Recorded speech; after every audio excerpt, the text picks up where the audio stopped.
Hi, I'm Greg Howlett, and I want to take just a moment and talk to you about piano injuries, injuries that come from playing the piano a lot. I see that quite a bit. I was thinking the other day that people that have these kind of injuries tend to have three characteristics.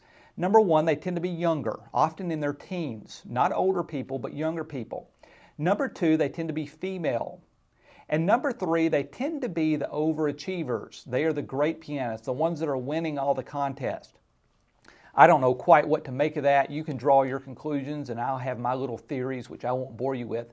But I do want to say this.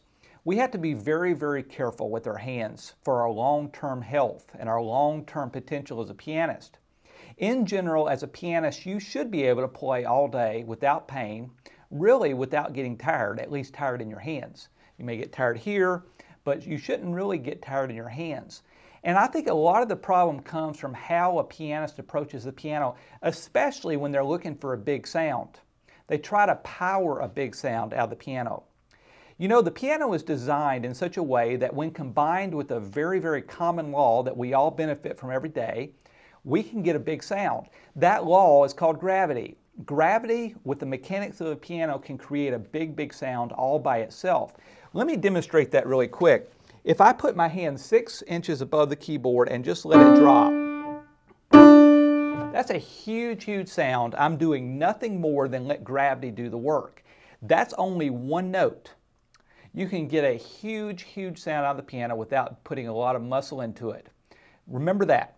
Number two, when you're playing the piano, there needs to be stiffness in the finger, obviously. No stiffness in the finger, no sound at all. But beyond that, all through the muscles that are involved in that striking of the key, there should be a lot of looseness, a lot of flexibility. Really, you shouldn't feel tension all the way down your arm from the shoulders on down to the wrist. A lot of times when I'm working with a musician, young musician, I'll watch them and I'll see they're tense and I'll bump on the elbow. And that's what happens. No movement at all. This is what should happen. It should be very loose all through the elbows from the shoulder on down to the wrist. Check yourself on that. I'm thankful that I had a teacher that for many, many hours on Saturdays back in college worked with me on that very thing. I credit him in large part for the fact that I've never, to this point at least, had an injury. I could have an injury tomorrow, but to this point, thankfully, I haven't. Guys, take care of your hands. Take care of your bodies if you're a pianist. If you're a parent of one of these overachievers, have them take it easy. Better to lose a contest than to lose their career, potential career as a pianist. I'll see you next time.